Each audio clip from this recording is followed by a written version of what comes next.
Hey folks, in this episode I'm going to show you how to make this animation. We're going to be making this with the Cell Fracture Addon and rigid body physics. Without further ado, let's get to it. So, open up Blender, we're going to take the default cube, I'm going to hit delete, hit Shift A, we go surface, and we'll choose Nubs Sphere. I'll hit numpad 7 to go into top view, I'm going to tab into edit mode, I'm going to toggle on wireframe view, and just ensure that you've got X-ray view on. I'll then box select all of these middle vertices here. I hit G, Y, I'm going to hold down control, and I'm going to bring these down to around about there. I'll then box select these vertices here. I'm going to hold down shift and box select these vertices. I'll hit S to scale. I'm going to hit X to scale it on the X axis. I'm going to hold down control, and I'm just going to scale it up a bit around about there. I'll then hit A to select all the vertices. I'm going to hit numpad 1 to go into front view. I'll hit S to scale, Z to constrain it to the Z axis, and then I'll type in 0.25 and hit enter. Tab out of edit mode. I'm going to hit numpad 7 to go into top view. I'll then toggle on solid view. I'll right click and I'll go convert and we'll choose mesh. So now this is a mesh object. I'll navigate to my modifiers tab over here. I'll then click add modifier. We go generate and we'll choose subdivision surface. I'm going to set this to level 2. I'll click the drop down menu and I'll click apply. The origin is slightly off, so I'm going to tab into edit mode. I'm going to hit A to select all the vertices. I'll then hit G, Y, I'll hold down control to snap it to the grid, and I'm going to bring it up to around about there. Tab out of edit mode. I'm going to hit numpad 1 to go into front view. I'll hit G, Z, I'm going to hold down control to snap it to the grid, and I'm going to bring it up to around about there, just so it's sitting above the center of the world. I'll then hit Shift A, we'll go mesh, and we'll choose plane. I'm going to tab into edit mode. I'll hit S5 to scale it up by 5. I'll then hit enter, tab out of edit mode. Rigid body physics always works slightly better when a plane has got thickness. So with this plane selected, I'm going to click add modifier. We'll go generated and we'll choose solidify. And I'll increase the thickness to 0.25. I'll enable even thickness. I'll click this drop down menu and I'll click apply. With the plane selected, I'm going to go to object. We'll go rigid body and we'll choose add passive. I'll then select this heart material. I'll go to my material tab over here. I'm going to add a material. I'm going to click the plus button and add one more material. We'll then click new. For this second material, I'm going to change the base color to red. And for the top material, I'm going to change the base color to blue. In my 3D viewport, ensure that you've got your heart selected. We'll now enable the Cell Fracture Addon. So I'm going to go to edit, preferences, and under get extensions, search for Cell Fracture, and then click install. I've already got mine installed, and then go to add-ons and just ensure that you've got the Cell Fracture Addon enabled there. I'll then close this window. So with your heart selected, we can now go to the object menu, navigate to quick effects and enable Cell Fracture.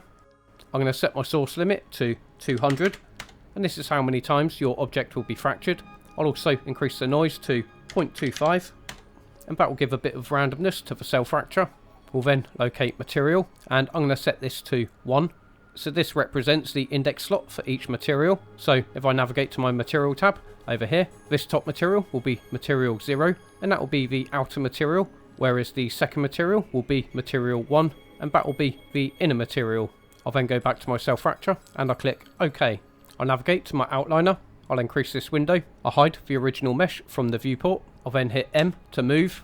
I'll select new collection and I'll rename this to level up. I'll click create. So now all these fractured pieces are in the level up collection, and with all these pieces selected, I'm going to navigate to the object menu. We'll go down to rigid body and we'll choose add active. As you can see, the cell fracture is far from perfect because we've got these two pieces here which are protruding outwards. There's various ways of avoiding issues like this. One is to have cleaner topology with a less dense mesh. The other method is to rerun the cell fracture with a different seed or change the source limit. I don't want to rerun it, so I'm just going to select all of my pieces. I'll then hit numpad 1 to go into front view. I'll then rotate it on the y-axis by 180 degrees. So with all your pieces selected, I'm going to change my pivot point from median point to individual origins. I'll then hit S, and I'm just going to scale these down ever so slightly, just so there's no contact in between all the cells. I hit numpad 7 to go into top view. I'll then hit Shift A. I'm going to go force field and I'll choose force. I'll go to my physics tab over here and I'm going to change the strength to -1000. I'll then hit G, Y, and I'm going to bring it down to around about there. I'll just skip back to frame 1. I'm going to hit play just to preview what we've got. Okay, maybe I can bring it back one more. So I hit G, Y, and bring it down to around about there.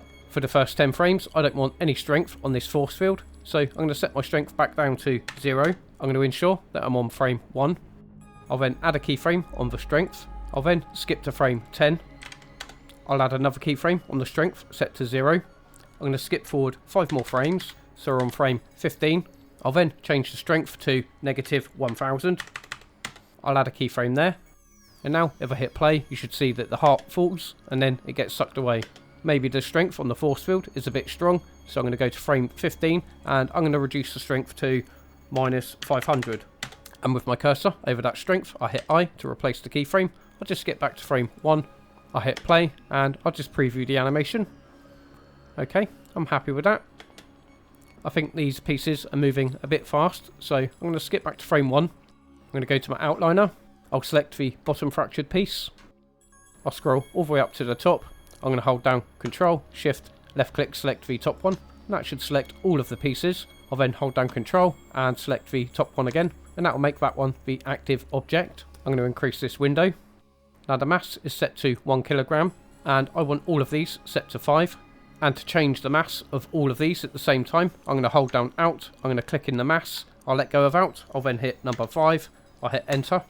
And now, if I hold down Control and select another one of these, you should see that that's 5 kilograms, and so is this one.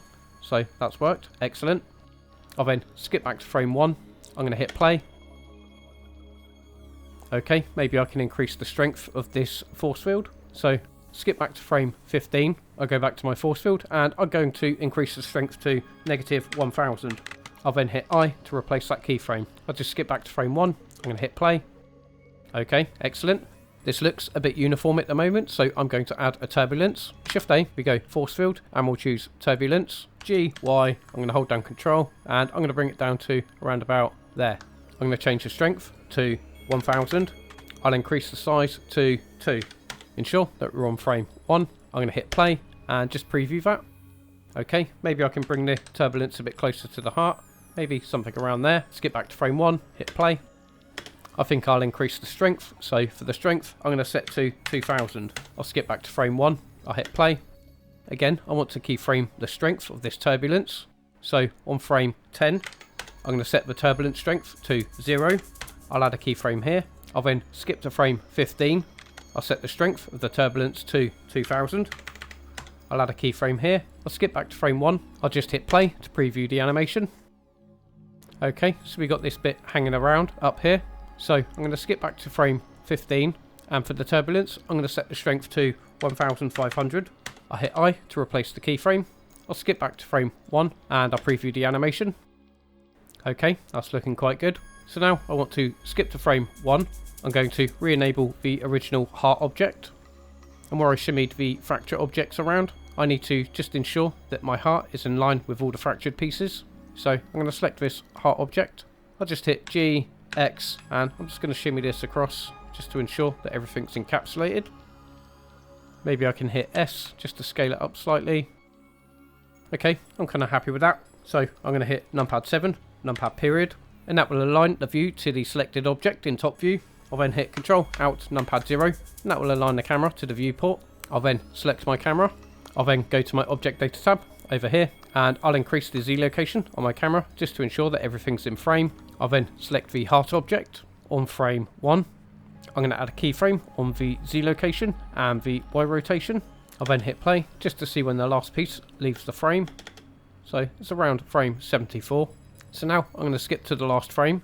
I'll add 2 more keyframes. I'm going to go back to frame 90. I'll then move the heart on the Y location transform to maybe around 1.5 meters.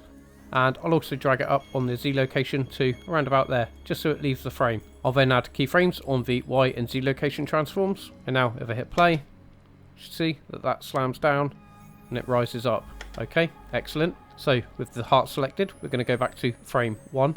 And under the object data tab over here, we're going to scroll down and expand visibility. And where it says viewport and render, we're going to add 2 keyframes here. We're then going to skip forward 1 frame. I'll disable it from the viewport and render. We'll add keyframes here. We'll then go to frame 90. I'll then add another 2 keyframes here. I'm going to go to frame 91. We'll enable viewport and renders. We'll add another 2 keyframes. And finally, I'll skip back to the last frame and I'll add another 2 keyframes here. And now, if you push play, you should see that the animation starts with the original heart, it goes into the rigid body physics, and then another heart appears back into the scene, and thus the cycle continues. So let's move on to materials. I'm going to take my cursor to the bottom left of the 3D viewport until I see a crosshair. I'll left click and drag up and open up a new window. I'll then change this from the 3D viewport to the shader editor. I'm going to go to my renders tab, and I'm going to change my render engine from Eevee to Cycles. I'll just enable denoising, and I'll also disable reflective and refractive caustics. I'll change my device type from CPU to GPU. I'm just going to toggle on rendered view. I'm going to take my default light. I'm going to hit delete. In my shader editor, I'm going to change it from object to world. With the node wrangler enabled and my background selected, I'm going to hit Control T, and that will add a texture coordinate node, a mapping node, and an environment texture node. I'll then click open. I'm going to light this scene with an HDR. I'm going to select Buddha's footprint hall. This environment texture was free, which I got from Polyhaven. I'll then click open image. I'll then change the strength on my background node to 10. And maybe I can rotate it on the z-axis by 90 degrees. I'll then change the shader editor from world to object. I'm going to select one of my fractured pieces for slot 1, which is the blue material. I'm going to increase the roughness to 0.75. I'll then change it from slot 1 to slot 2. And for the inner material, I'm going to change this to metallic, and I'll set a roughness of 0.124. I'm just going to skip back to frame 1. I'll hit play. Okay, I think I'm going to slightly adjust the focal length on my camera. So I'm going to skip back to frame 1. I'm going to select my camera. I'll go to my camera data tab over here, and I'll reduce the focal length to 45mm. I'm going to select my background plane. I'm going to click new. I'll then change the base colour to like a grey colour, maybe a dark grey. Maybe I can reduce the colour a bit more. Maybe give it a bit more roughness. So I'll set this to 0.9. I'll toggle on material preview. I'm going to hit play. And I'm just going to stop on a random frame. So I'm going to choose a frame that I like, maybe this one, and this will become the thumbnail for the Blender file.